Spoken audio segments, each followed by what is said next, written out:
میں اس موقع پر اسلام آباد میں جو بلدیاتی انتخاب کو ملتوی کرنے کی سازش کی گئی ہے ایک مرتبہ پھر اس کی مذمت کرتا ہوں، اور حکومت نے یہ طریقہ اور وتیرہ بنایا ہوا ہے کہ جب الیکشن ہونے لگتے ہیں تو یہ ایکٹ میں ایک ترمیم کر دیتے ہیں اور پھر اس الیکشن کو ڈیلے کر دیتے ہیں۔ 2015 میں آخری بلدیاتی الیکشن ہوا تھا، سی ڈی اے کے جو حالات ہیں وہ سب کو پتہ ہیں۔ اس وقت اگر آپ سروے کریں عوامی رائے کا اور لوگوں سے پوچھیں کہ آپ کس سے سب سے زیادہ تنگ اسلام آباد کے لوگ، تو وہ سی ڈی اے کا ہی نام لیتے ہیں، اور جو کچھ وہاں پر ہے نااہلی ہے، کرپشن ہے، سب کے سامنے ہے۔ ایک پاورفل میئر، با اختیار میئر اور با اختیار بلدیاتی حکومت، جو ہمارا آئین بھی کہتا ہے کہ تمام انتظامی، سیاسی اور مالیاتی اختیارات بلدیاتی حکومتوں کو منتقل ہونے چاہیے، تو یہ بھی پی ڈی ایم کی حکومت ہے اس وقت۔ پیپلز پارٹی بھی بلدیاتی الیکشن نہیں کرانا چاہتی، آپ کو پتا ہے، دھرنے دے دے کر، احتجاج کر کے، لڑ کے، جھگڑ کے ان سے کروایا تھا الیکشن، چار دفعہ ملتوی کیا تھا، آخری رات تک سازشیں کر رہے تھے۔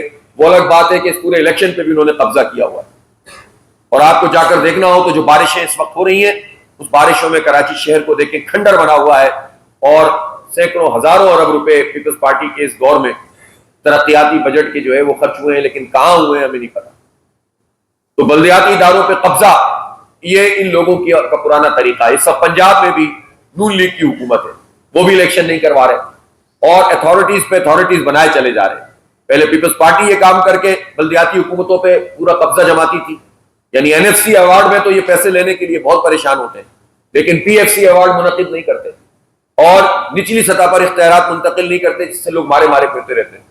اور پنجاب میں بھی مجموعی طور پر یہی ہو رہا ہے کہ جگہ جگہ اتھارٹیز بنائی جا رہی ہیں، یعنی صوبائی حکومت خود قبضہ کر رہی ہے۔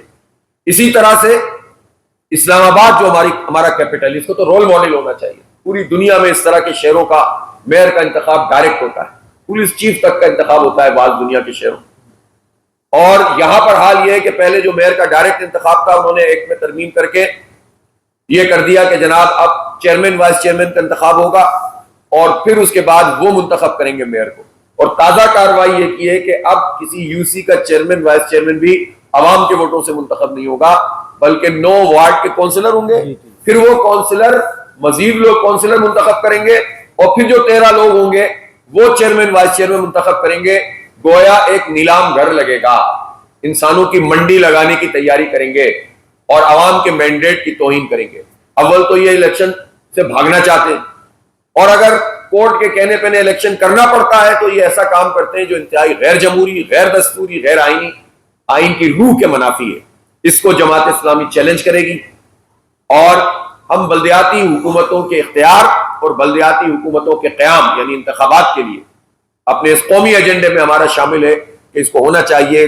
گراس روٹ لیول پہ لوگوں کے مسائل ہوتے ہیں، حکومتیں بڑے بڑے کچھ پروجیکٹ سامنے کر دیتی ہیں اور گلی محلوں کی سطح پہ لوگ بنیادی سہولتوں سے محروم ہوتے ہیں۔ لہٰذا نصر اللہ رنداوا صاحب یہاں موجود ہیں، میاں صاحب تشریف فرمائیں۔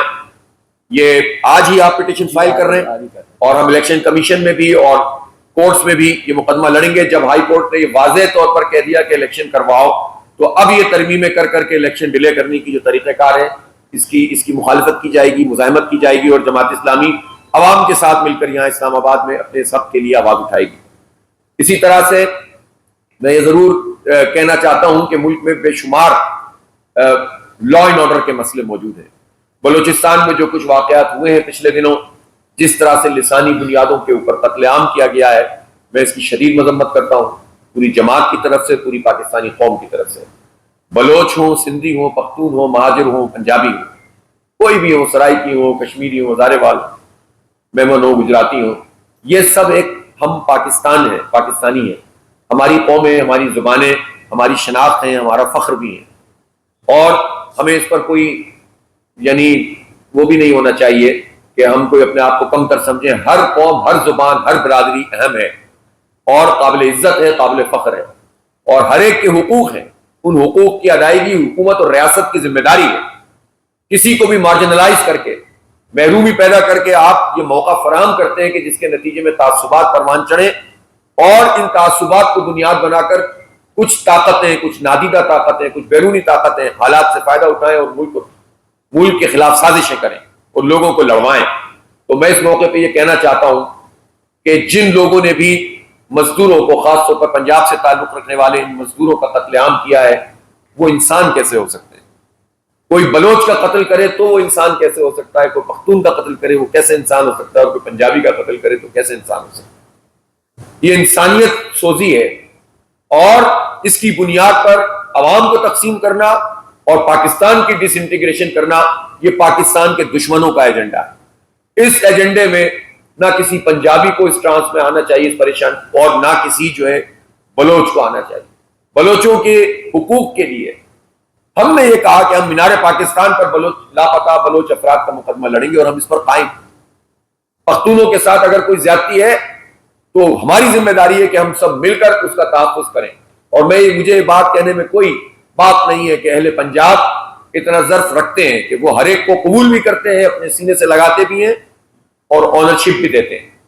اگر حکمران طبقے کی وجہ سے ایسے اقدامات کیے جاتے ہوں کہ جس میں کسی صوبے کو، کسی علاقے کو، کسی قوم کو اور برادری کو مارجنلائز کیا جاتا ہے، تو وہ حکمران طبقہ آپس میں ایک ہوتا ہے، وہ تقسیم نہیں ہوتے، ان میں کوئی بلوچی پنجابی نہیں ہوتا، وہ سب ایک ہوتے ہیں، لیکن ہمیں لڑوانے کے لیے ایسے اقدامات کیے جاتے ہیں۔ تو پاکستانی قوم اپنی یکجہتی کو برقرار رکھے، سب مل کر اس مافیا کا مقابلہ کرے جو ملک دشمن ہے، چاہے وہ بلوچ کے نام پر پاکستان کی ڈس انٹیگریشن چاہتا ہو، یا پنجابی کی بنیاد پر، یا سندھی یا پختون یا مہاجر کی بنیاد پر۔ پاکستان ہے تو ہمیں، اور یہ پاکستان اور مزید کتنے زخم کھائے گا۔ ہم نے یہ پاکستان ایک نظریے کی بنیاد پر حاصل کیا تھا، عدل کے نظام کے لیے حاصل کیا تھا۔ اس نظام کو قائم نہیں کیا گیا، جس کی وجہ سے ہر جگہ پر تشویش موجود ہے اور حقوق کی پامالی موجود ہے۔ لاپتہ افراد کا مسئلہ بھی حل ہونا چاہیے، لیکن اس کو بنیاد بنا کر دوسری قوموں کا قتل عام کرنا یا پاکستان کو توڑنے کی سازش کرنا، پاکستان کی ڈس انٹیگریشن اور لوگوں میں نفرت پروان چڑھنا، یہ کسی صورت میں قابل قبول نہیں ہے۔ اور میں اس موقع پر وزیر داخلہ سمیت سب سے کہنا چاہتا ہوں کہ ہوش کے ناخن میں اپنے باتوں کے اندر اور اپنی لہجوں میں اور اپنے بیانات میں کچھ بردباری پیدا کریں۔ آپ جو بھی ہیں، فارم 47 کی پیداوار ہیں، جو بھی ہیں، بہرحال آپ کسی منصب پر کھڑے ہوئے ہیں، یہ جو الٹے سیدھے بیانات ہوتے ہیں یہ اور معاملات کو خراب کرتے ہیں۔ ہمیں دہشت گردی کا خاتمہ چاہیے، ہمیں انفراسٹرکچر کو ٹھیک کرنا ہے، ہمیں پاکستان کے لوگوں کو ان کے حقوق دینے، جہاں پر جو فیسلٹی نہیں ہے اس فیسلٹی کو پہنچانا یہ حکومت اور ریاست کی ذمہ داری ہے۔ پھر اگر کوئی قانون کو ہاتھ میں لیتا ہے تو اس کے اوپر کارروائی کرنا قانون کے مطابق حکومت کی ذمہ داری، قانون توڑ کر تو یہ کارروائی نہیں کی جائے گی۔ لہٰذا جو جتنا ذمہ دار ہے، حکومت ہو، ریاستی ادارے ہوں، اس کو اتنی ذمہ داری کا مظاہرہ کرنا ہوگا۔ لیکن پاکستان میں یہ نفرتیں، یہ قتل عام، یہ ہماری فورسز پر حملے، اور اسی طریقے سے کسی بھی ایک واقعے کو بنیاد بنا کر، کسی بات کو بنیاد بنا کر پاکستان کے خلاف کوئی بھی قسم کی تحریک یا قابل قبول نہیں۔ بلوچستان کی جماعت اسلامی سب لوگوں کو جوڑنے کے لیے، اکٹھا کرنے کے لیے اور وہاں کے حقوق کے لیے کام کر رہی ہے۔ میرا مسلسل رابطہ ہے ہمارے عبداللہ قاشمی صاحب اور مولانا ہدایت الرحمان صاحب، اور ہمارے جو جعفر آباد سے عبد المجید بادینی صاحب، ان پر اسمبلی ہیں، اور انشاءاللہ جماعت اسلامی نہ صرف یہ کہ بلوچستان کے تمام لوگوں کے حقوق کی بات کرے گی، بلکہ کسی بھی قسم کی غلط چیز کی مذمت بھی کرنے کا ہم حوصلہ رکھتے ہیں۔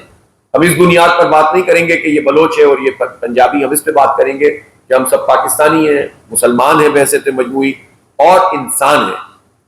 تو انسان کے حقوق کی پامالی کسی کے ساتھ بھی ہو، چاہے کوئی بھی کرے، اس پر آواز اٹھانی چاہیے، اور یہی پوری پاکستانی قوم کو اسی طرح سے بہیو کرنا چاہیے۔ بہت بہت شکریہ۔